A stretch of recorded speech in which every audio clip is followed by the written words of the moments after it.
The 2000 Royal Rumble is one of those shows that has kind of actually fallen through the cracks for me a little bit.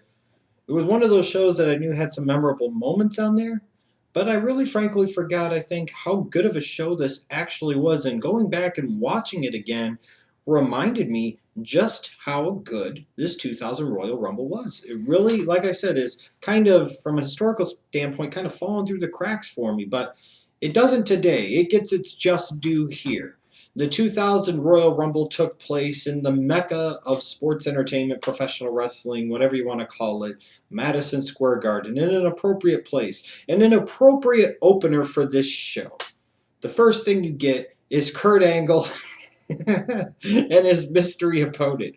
And the crowd, this is, the burgeoning part of the internet, really changing in some ways the professional wrestling business. Word had gotten out who Kurt Angle's opponent was going to be. Word got out who was going to make his debut. And what a debut it was. This is how you debut somebody and you want to get him over in a big way. Kurt Angle at that time was on a nice winning streak. And here comes Tazz, New York's own. Man, that place was hot for Tazz. They're chanting, "We want Tazz! We want Tazz! We want Tazz!" And then when he comes out, just that bellowing roar. You hear different types of roars in different types of venues, and there are other venues that are traditionally very loud. But to me, there's nothing quite like an MSG roar. There's just something a little bit different about it. Something that makes it just a little bit more special than a lot of the other pops that you will hear. And the pop here was immense and tremendous. And the best thing about this match, Taz's debut with the WWF against Kurt Angle. They kept it simple. They kept it short. It goes like 3.5 minutes, and that's it. No drawn out 10, 15, 20-minute bullshit. The crowd's already blown their load before the match, chanting for Tazz. Blown their load again, if they had a load to blow, when Tazz came out. You don't need to go an incredible length of time. You don't need to overcomplicate things. This was the right booking decision, the correct booking decision, and it was a very impactful way to bring somebody in that people knew, that had a fan base coming from ECW in Taz. A great debut and a definite contributor to this show being really good and a memorable moment, no question about it. Then the next match, a tag team title match. It was an elimination tables match. It wasn't for the tag team titles, excuse me, but it was an elimination tables match. That was the Hardy Boys and the Dudley Boys. And this was the first elimination tables match for a tag team in the WWF.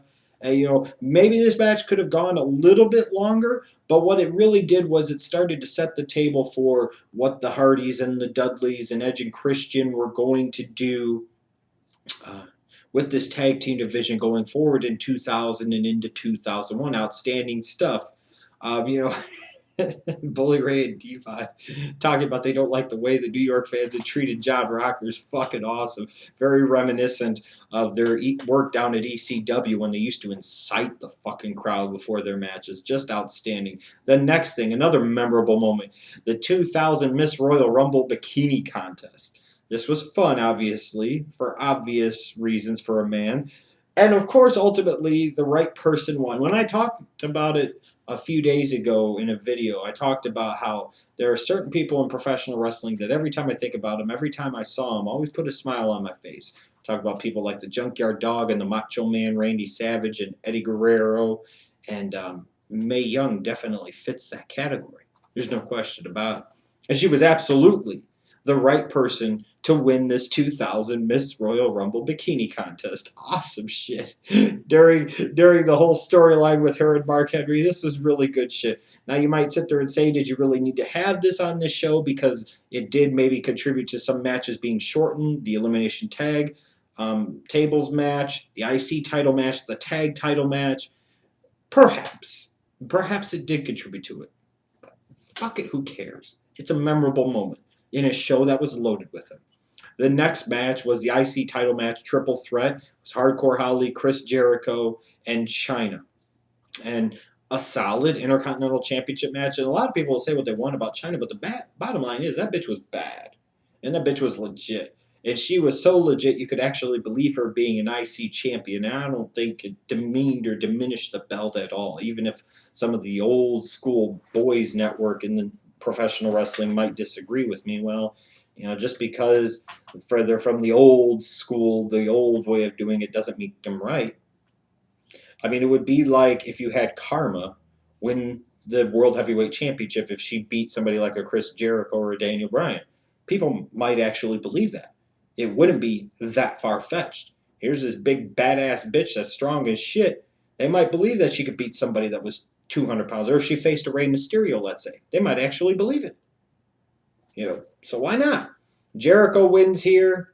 Okay, Icy title match, not the best you'll ever see. But again, maybe this was affected a little bit because of what didn't get quite enough time, but maybe you couldn't go much longer, even with a Chris Jericho out there, and to a lesser degree, a Hardcore Holly, because you did have China, so you had to accentuate the positives, hide the negatives, and keep the matches a little bit short. Disappointing match, though, has to be the New Age Outlaws versus the Acolytes for the tag titles. This match went less than 3 minutes. It was like blink and you missed it.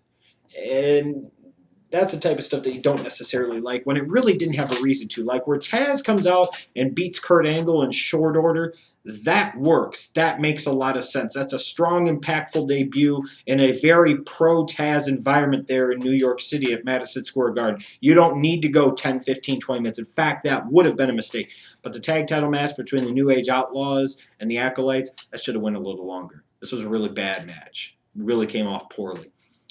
Ultimately, this was, all about the last two matches on the card. First was the great feud between Triple H and Mick Foley. What a surprise. Mick Foley, Mankind, Cactus Jack, Dude Love, whatever persona you want to go by. He always seemed to have great feuds, didn't he? He always did. No question about it. And he seemed to be able to get just a little bit more out of everybody he worked with than anybody else could.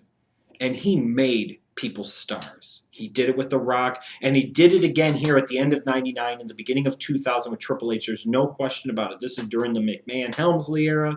You have no Stone Cold Steve Austin, so you kind of have to rally the troops and, unite for a common goal and make up for not having your top guy for close to what ended up being a year.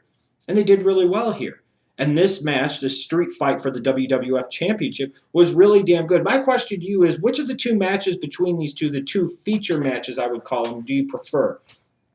Do you like this match here, the street fight at the Royal Rumble, or do you like the if Foley loses, he must retire Hell in a Cell match at No Way Out? I wonder which one. It's hard for me to say. This match, though, was really damn good. Really damn good. And what would you expect out of anything involving Mankind, Cactus Jack, Mick Foley in a street fight? You know what I mean? And then you get to the Royal Rumble match itself. You had brought in Big Show.